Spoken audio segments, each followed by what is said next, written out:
cuando vivíamos en Mar del Plata. Allí apenas había comenzado la dictadura militar, me acuerdo, muchos de ustedes se acordarán también que era un ambiente tenso en todo el país, ¿no? Y había muertos y atentados por todos lados. En esos días, el hijo de un pastor holandés que había en Mar del Plata, de una de las iglesias evangélicas con las que teníamos bastante contacto, el hijo de este muchacho tenía que tomar un avión. El avión fue destruido en un atentado, pero él se había estado sintiendo mal y no tomó ese vuelo y entonces se salvó. Eh, Inmediatamente, y de hecho la familia se enteró del atentado por eso, vino la policía de investigaciones y se lo llevaron y lo tuvieron secuestrado, escondido un tiempo bastante largo hasta que quedó claro que él no había tenido nada no había participado en el atentado, porque era tan sospechoso que justo él estaba descompuesto o algo así, y él pospuso su viaje, y en ese vuelo hubo un atentado y fue destruido el avión y murió gente adentro. Eh, es decir, vos fíjate cómo es esto, que él se salvó. ¿Sí? La palabra que usaríamos para referirnos a lo que le pasó a él es que se salvó, porque estuvo a punto de morir en el atentado, pero se salvó. Ahora, de lo que no se salvó es de que lo tuvieran investigando y con el ojo puesto sobre él y sobre todas sus actividades y contactos y etcétera, y guardado de la familia ni siquiera sabía dónde estaba, sospechaban que estaba preso, porque en esa época así desaparecía gente así, de la noche a la mañana, lo levantaban aún en la vía pública, lo subían a un auto y no sabías más nada, y nadie informaba nada. Hay que acordarse de esa época también, de ese detalle. Pero este muchacho se salvó.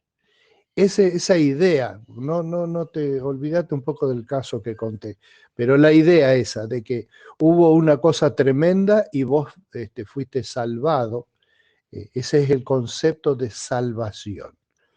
Hoy, por el día que es en particular, justamente eso me trajo la idea de hablar de esta idea, de este concepto de ser salvo, de la salvación.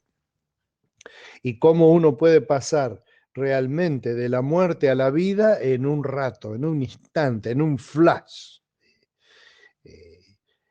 En Éxodo 15:2, Moisés y el pueblo de Israel, después que fueron liberados y después que ellos masticaron, digirieron lo que les había pasado con el cruce del Mar Rojo y después del río Jordán, ellos, elaborando eso, se dieron cuenta que realmente había sido la mano de Dios que los salvó de eso. Fíjate en tu vida, ¿no tenés vos algo en tu vida así? Yo sí, vos sabés que vos mirás para atrás y decís, uy, ¿de qué me salvé? Quién sabe de una persona, vos decís, uy, menos mal que el Señor me lo sacó de encima, o un vínculo así mal, un trabajo que te estaba llevando a la muerte, o quizá un peligro de salud, o no sé lo que fuera, un accidente, que uno al mirarlo retrospectivamente ve que realmente ha habido un milagro de que podría haber pasado algo terrible que no pasó finalmente. Ellos escribieron, Moisés y los israelitas, una canción, un himno nacional o una cosa así, recordando ese evento, y entre las cosas que dicen, porque es bastante largo y el tip es bastante corto, dice: el Señor es mi fuerza y mi cántico, Él es mi salvación, Él es mi Dios y lo alabaré. Es Él el Señor de mi Padre y lo enalteceré. A mí me gusta hacer esos juegos de palabras que te animo esta mañana a hacer. Si querés buscarlo, está en Éxodo 15:2. Y vos fíjate las cosas, las palabras con las que se refiere a Dios en un versículo solo, que tiene en esta versión que he leído 4, 6, 8, 10, 12, 14, 16, 18, 20, unas 35, 40 palabras. En 40 palabras, estas palabras usa Moisés y la gente que compuso esto para referirse a Dios. Lo llama fuerza, cántico, salvación, Dios digno de alabanza, Dios de mi Padre. Vos fíjate cómo hasta logra encajar la historia familiar en estas 6, si vos buscás vas a encontrar quizá alguna más o una menos, pero la forma de llamar a Dios como la persona que yo tengo asociada en mi vida a la salvación. Por eso le puedo decir a él salvación. De hecho, a Jesús no se le llama el Salvador. No hay un montón de colegios que se llaman del Salvador, iglesias del Salvador. ¿Por qué la idea de salvación? ¿De qué somos salvos? ¿Para qué somos salvos? Bueno, si esta semana estamos especialmente enfocados en la obra de Dios en nosotros, podemos ver claramente a Dios como un salvador.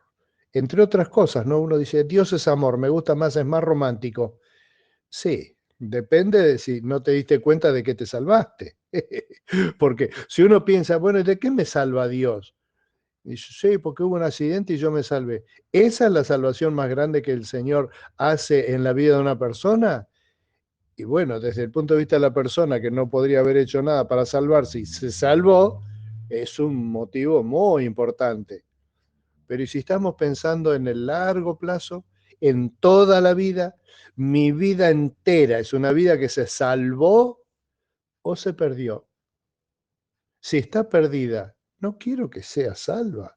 Vos, levantá la mano en tu corazón y decime, ahora, en este momento, ¿estás seguro que sos una persona salvada por Dios?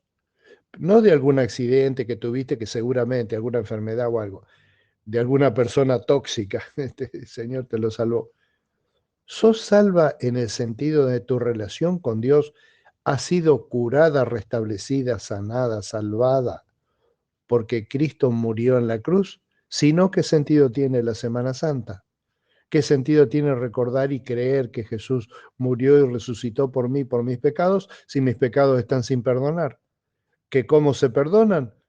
Pero si Dios es el que perdona, bebé, uno no tiene que autoperdonarse los autopecados, porque si vos hiciste una macana contra Dios, el que tiene que perdonar es Dios, no yo. Entonces, si Dios perdona, la pregunta es, ¿querrá perdonarme?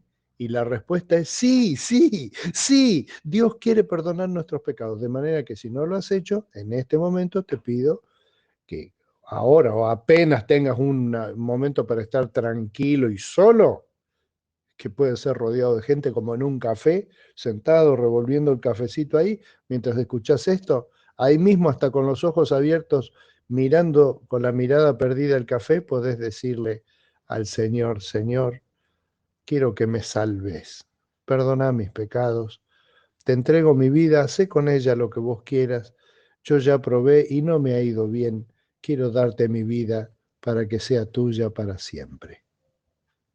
Acordate de Jesús y lo que Él hizo por vos. Y vas a ver como yo, y por eso digo qué grande que es Dios, que Jesús es muchas cosas en mi vida. Es mi amigo, es mi guía, pero sobre todo es mi Salvador.